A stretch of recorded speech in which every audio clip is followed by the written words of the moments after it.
All right, everyone, welcome back to the show for another deep dive. This time we're tackling something that's, I think, really, really important, and that's international law. Absolutely. Now, for those of you out there who are maybe prepping for those UPSC exams, you might be looking at international law and thinking, well, that really even a thing? I mean, It, there's no global police to enforce this stuff. It all just feels so theoretical. right. But that's exactly why we're doing this deep dive, because, understanding why countries actually follow these rules, even when no one's looking over their shoulder with a big stick, Hmm. is really the key to understanding how this whole global system works.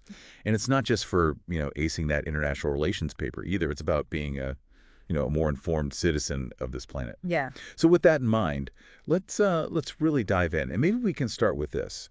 There's this classic idea about international law that it only works because of punishment. But I'm not so sure I buy that. You're right to be skeptical. That view, that it all boils down to punishment.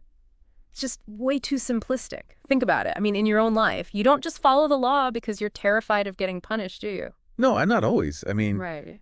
I don't only stick to the speed limit because I'm scared of getting a ticket. It's more about like a sense of responsibility, Uh-huh. knowing that if we all follow the rules, it keeps everyone safe. Exactly. And that same sense of responsibility, Yeah. that we see at play in our own lives, it's actually a huge factor in international relations as well. So if it's not just about avoiding punishment, what else is motivating these countries to play by the rules on this global stage? Well, one of the most powerful forces at play is self-interest, specifically through this idea of reciprocity. It's that classic, you scratch my back, I'll scratch yours, Okay. but on a global scale. So it's like a giant web of favors and agreements. I can see how that would encourage countries to, stick to their word. Exactly. And for our listeners who are studying for the UPSC, this concept of reciprocity, it's absolutely crucial for understanding a whole range of topics, from treaties to international organizations to really just the dynamics of international cooperation in general. All right, UPSC aspirants, take note. This one's important. But I do have to wonder, does this you scratch my back system, does it always work? I mean, are there ever times when countries just decide to prioritize their own interests? Of course, it's not a foolproof system, and there are definitely times when countries will put their short-term goals ahead of long-term cooperation. But even when things break down, it actually highlights how important that system of reciprocity really is. That's interesting. It's like you don't really notice how important traffic laws are until someone runs a red light and causes an accident. Exactly. International law, in a way, it kind of provides those traffic rules for the global stage. It creates this sense of predictability and stability, so countries can interact with each other without constantly worrying that things are going to fall apart. Right, because who wants to live in a world where every interaction with another country feels like a gamble? Exactly. No thanks. I'll take a little bit of order even if it's not perfect. But what about those countries that do decide to go rogue? You know the rule breakers. What happens to them? Well, the consequences can be pretty serious. They can face isolation on the world stage.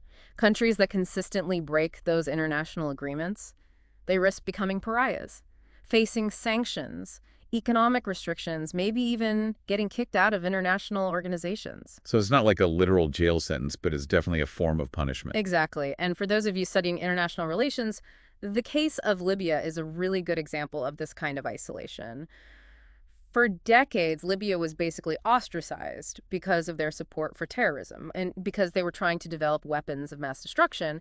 It really shows that even without a global police force, the international community can make things pretty uncomfortable for countries that break the rules. That's a pretty strong deterrent.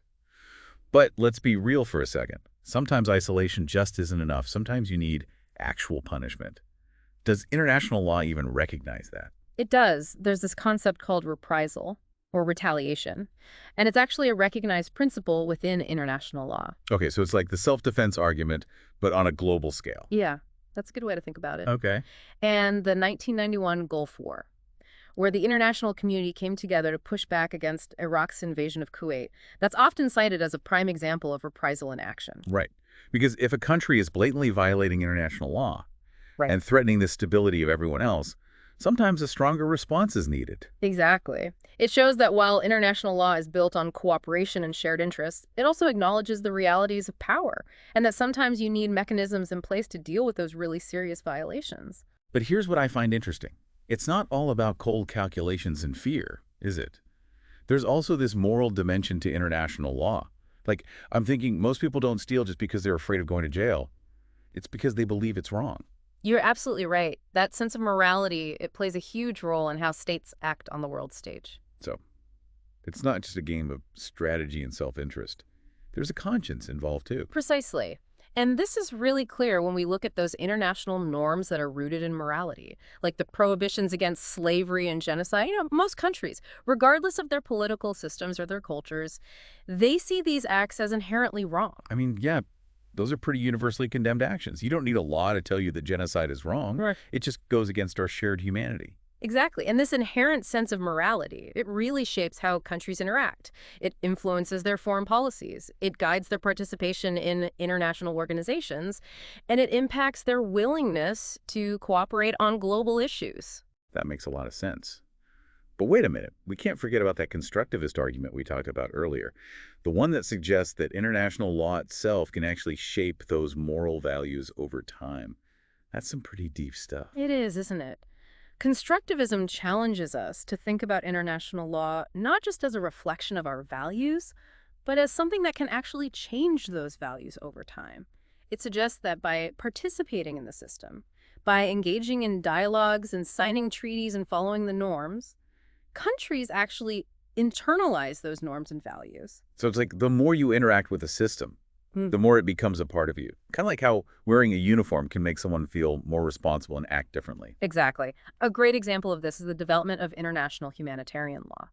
In the past, warfare was incredibly brutal. There were very few rules. But over time, treaties like the Geneva Conventions, by setting out the rules of war and holding states accountable for violations, they've actually changed how countries see acceptable behavior, even during conflicts. Wow. So international law isn't just about reacting to the world. It's about trying to create the world we want. Exactly. And that's what makes studying international law, especially for those getting ready for the UPSC, so fascinating and so relevant.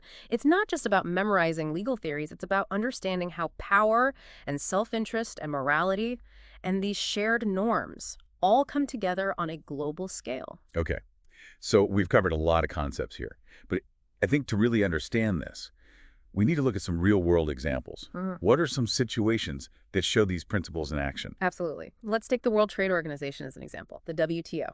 With all its rules and dispute settlement mechanisms, it really exemplifies how reciprocity is at the heart of international cooperation. Right. The WTO is all about encouraging free and fair trade between countries. And it works because, for the most part, countries see the benefits of everyone playing by the same rules. Exactly. Nobody wants to be stuck in a trade war, with everyone slapping tariffs on each other's goods. It would be like a giant economic traffic jam, and no one benefits from that. Yeah, that makes sense. Everyone wins when goods and services can flow freely between countries. But what about when a country decides to break the rules?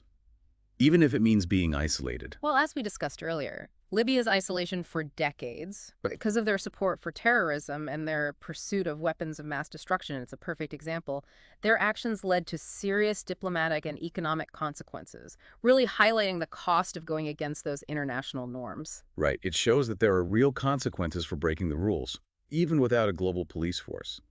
But what happens when those consequences need to go beyond isolation? What about situations that call for a more forceful response, like those reprisals we talked about?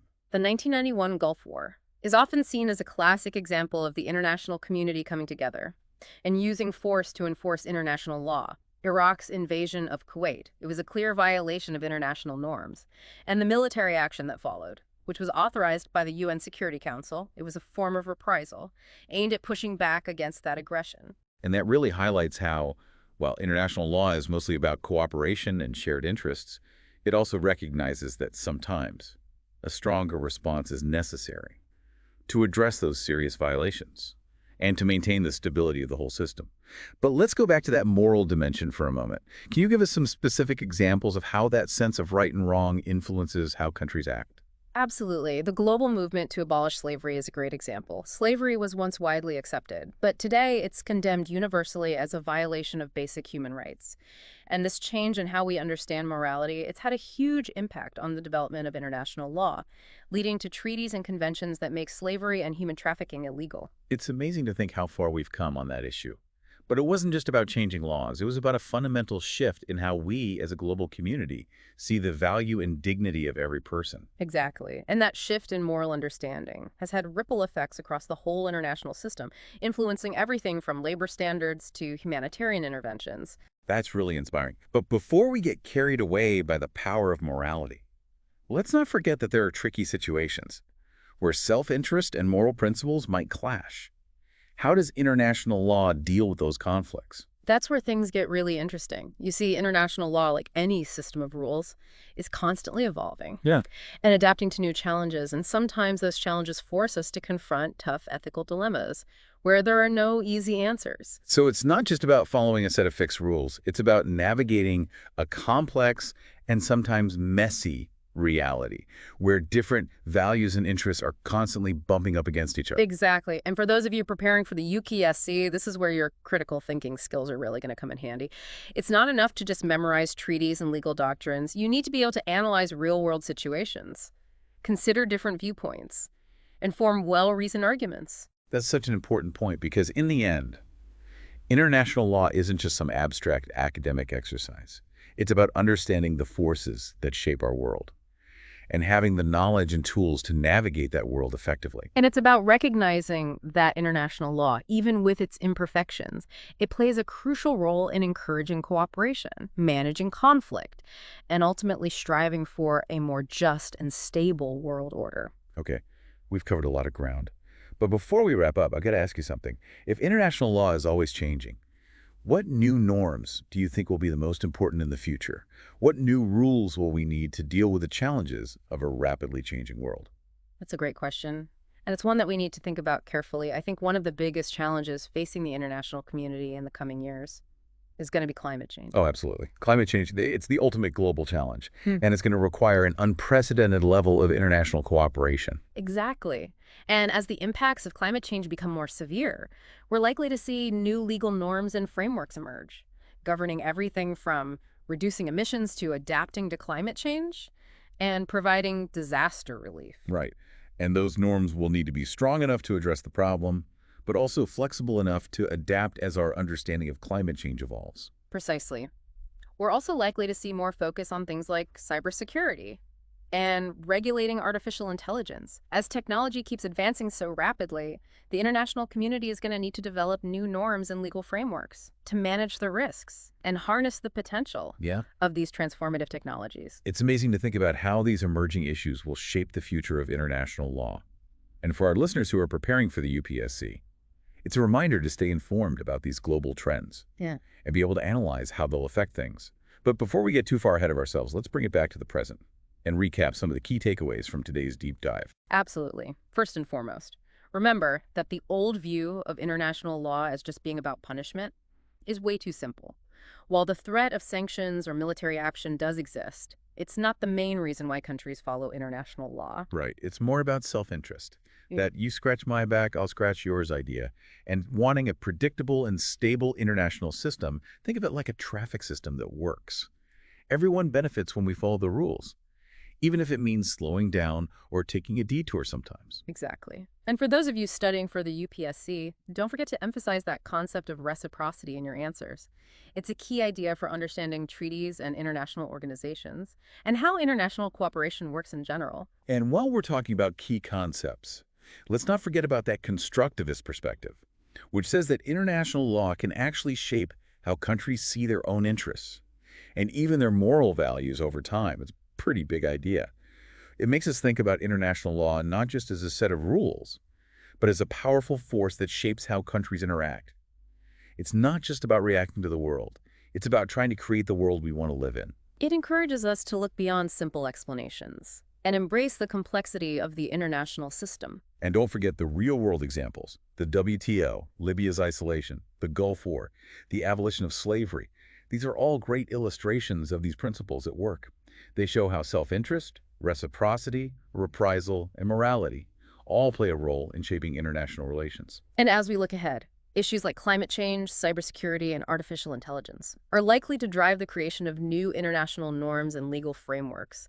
Staying up to date on these developments is crucial for anyone who wants to understand the world, especially those preparing for the UPSC. So for all of you studying for the UPSC, Remember that understanding international law, it's not just about memorizing facts and figures. It's about developing those critical thinking skills.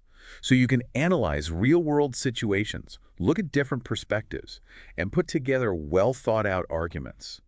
It's about seeing international law, not just as a bunch of static rules, but as a dynamic process that reflects the complexities and contradictions of our interconnected world. It sounds like international law is like a giant puzzle, constantly changing shape as new pieces are added and old ones are moved around. That's a great way to put it. And that's one of the things that makes this field so exciting and intellectually stimulating. There's always something new to learn, always a new challenge to tackle. Well, speaking of challenges, let's talk to our listeners who are gearing up for that UPSC exam. Any last words of advice for them as they navigate this massive world of international relations? Absolutely. For those of you studying for the UPSC, remember that showing this kind of forward thinking and critical analysis is what's really going to make your answers stand out. Don't be afraid to engage with the complexities of international law. Question your assumptions and explore different points of view. That's great advice. Because at the end of the day, the UPSC isn't just about repeating facts. It's about showing that you can think critically, analyze tough issues, and express your ideas effectively. And those skills, they'll be valuable not just for the exam, but throughout your whole career. Exactly. And remember, while the UTSC is definitely challenging, it's also an incredible opportunity to deepen your understanding of the world and develop the skills you'll need to navigate the complexities of international affairs. So to all our UPSC aspirants out there, keep diving deep into the world of international relations. Explore those nuances, challenge those assumptions, and don't be afraid to get your hands dirty with those real-world examples. And most importantly, never forget that international law, while not perfect, is a powerful tool for building a more just and peaceful and sustainable world. Well said. And on that inspiring note, we've reached the end of another deep dive. We hope you enjoyed exploring this fascinating world of international law. And if you found this episode helpful, don't forget to hit that like button, subscribe to our channel for more deep dives into complex issues, and share this episode with your fellow UPSC aspirants and anyone who's curious about how the world really works. Until next time, stay curious, stay engaged, and keep diving deep. It is, isn't it? Constructivism, it really challenges us to think about international law, not just as a reflection of our current values, but as something that can actually shape those values as it evolves. It suggests that through participation, through dialogue and treaties and adhering to norms, countries start to internalize those norms and values. They become a part of who they are. So it's like the more you work with a system, the more you embody it. Kind of like how putting on a uniform can make someone feel a greater sense of responsibility. Yeah. Exactly. A perfect illustration of this is the development of international humanitarian law. In the past, warfare was brutal. There were very few rules. But over time, treaties like the Geneva Conventions have emerged.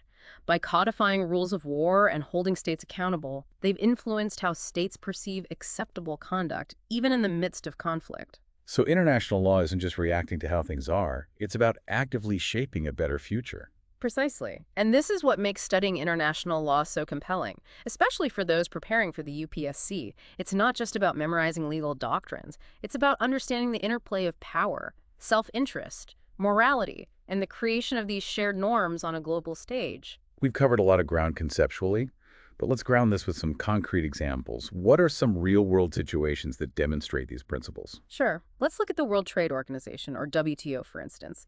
The WTO, with its intricate system of rules and dispute resolution mechanisms, really highlights how reciprocity fuels international cooperation. It encourages free and fair trade.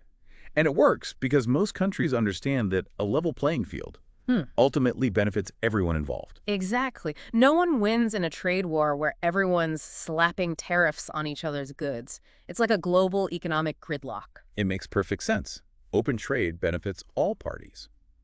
But what about those situations where a country decides to break the rules, even if it means facing isolation? Well, as we mentioned before, Libya's decades-long isolation due to their support for terrorism and pursuit of weapons of mass destruction is a stark example.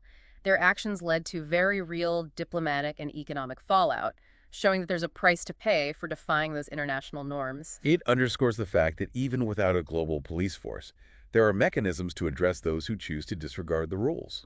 But what happens when those consequences need to escalate beyond just isolation? What about instances that necessitate more forceful intervention, like those reprisals we discussed? The 1991 Gulf War often serves as a textbook example of the international community using collective force to uphold international law. Iraq's invasion of Kuwait was a blatant violation of international norms, and the subsequent military response authorized by the UN Security Council was a form of reprisal intended to counter that aggression. It demonstrates that while international law primarily hinges on cooperation and common interests, it also acknowledges that there are times when a more forceful response is necessary to address serious transgressions and preserve the stability of the system as a whole. Let's return to that moral dimension we were exploring. Are there any specific examples that illustrate how that sense of right and wrong shapes state behavior? Absolutely. The global movement to abolish slavery is a powerful illustration. While slavery was once widely accepted, today it is universally condemned as a violation of fundamental human rights. This shift in moral understanding has profoundly impacted the development of international law, resulting in treaties and conventions that criminalize slavery and human trafficking. It's remarkable how much progress has been made on that front. It wasn't simply about changing laws. It was a fundamental shift in how we as a global society perceive the inherent worth and dignity of every individual. Precisely.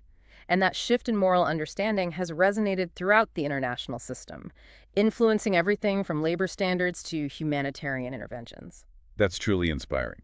But before we get carried away by the influence of morality, we must acknowledge those situations where self-interest and moral principles might clash. How does international law grapple with those inherent conflicts? That's where things become truly fascinating. International law, like any system of rules, is constantly evolving and adapting to new challenges and complexities. And sometimes those challenges force us to confront difficult ethical dilemmas, dilemmas that defy easy answers. So it's not just about mechanically applying a set of predetermined rules. It's about navigating a complex and often messy reality, where diverse values and interests constantly intersect and sometimes collide.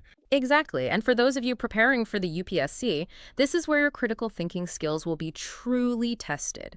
It's not enough to simply memorize treaties and legal doctrines. You need to be able to analyze real-world scenarios, evaluate different perspectives, and articulate well-reasoned arguments. That's a crucial point, because ultimately international law is not merely an academic exercise. Yeah. It's about comprehending the forces that shape our world and equipping ourselves with the knowledge and tools to navigate that world effectively. And it's about recognizing that international law, despite its imperfections, plays a vital role in fostering cooperation, managing conflict, and ultimately striving for a more just and stable global order. Okay, we've covered a lot of territory today, but before we conclude, I'm curious to hear your perspective on something that's been on my mind throughout this discussion.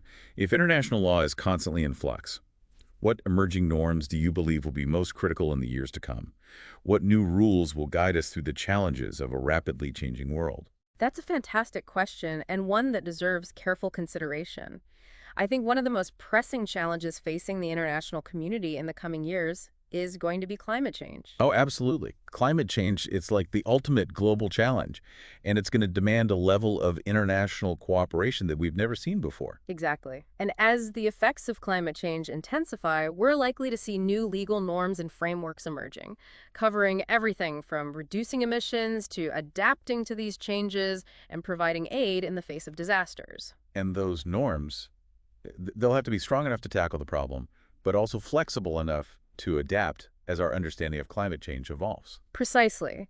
And we're also likely to see a growing focus on issues like cybersecurity and regulating artificial intelligence.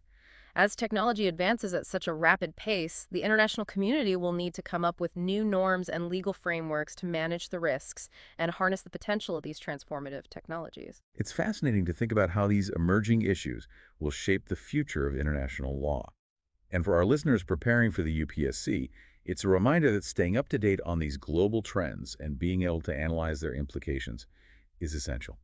But before we get too far ahead, let's bring it back to the present and recap some of the key takeaways from our deep dive today. Absolutely. First and foremost, remember that the traditional view of international law as relying solely on punishment is far too simplistic. While the threat of sanctions or military intervention does exist, it's not the primary reason countries comply with international law. Right. It's more about self-interest, the power of reciprocity, that you scratch my back, I'll scratch yours principle, and the desire for a predictable and stable international order. Think of it like a well-functioning traffic system. Everyone benefits from following the rules, even if it means having to slow down or take a detour sometimes. Precisely. And for our UPSC folks, don't forget to highlight that concept of reciprocity in your answers. It's a key theme when it comes to understanding treaties, international organizations, and the dynamics of international cooperation. And speaking of key concepts, let's not forget that constructivist perspective, which argues that international law itself can shape a country's interests and even its moral values over time. It's a pretty big shift. It challenges us to see international law not just as a set of rules, but as this powerful force that's shaping the very fabric of international relations. It's not just about reacting to the world as it is, it's about actively trying to create the world we want to live in. It encourages us to move beyond simple explanations and embrace the complexity of the international system. Exactly. And remember those real-world examples?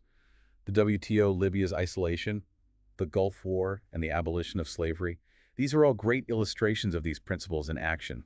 They provide concrete evidence for how self-interest, reciprocity, reprisal, and morality all influence the landscape of international relations. And looking towards the future, issues like climate change, cybersecurity, and artificial intelligence are likely to drive the evolution of new international norms and legal frameworks.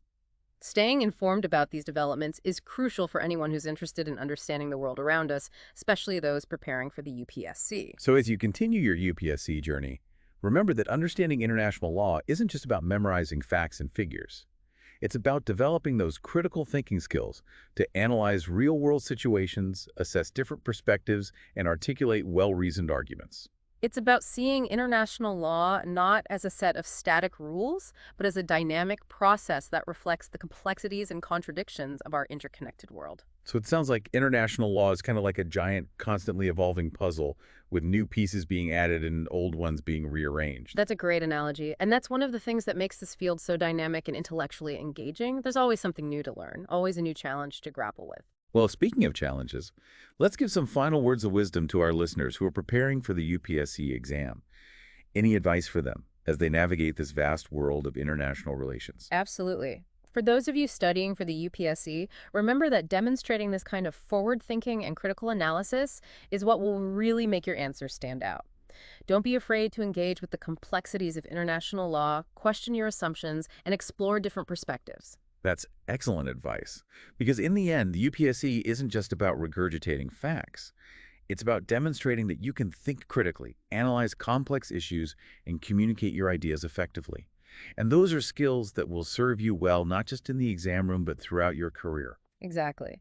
And remember, while the UPSC exam is certainly a challenging endeavor, it's also an incredible opportunity to deepen your understanding of the world and to develop the skills you'll need to navigate the complexities of international affairs. So to all our UPSC aspirants out there, keep diving deep into the world of international relations.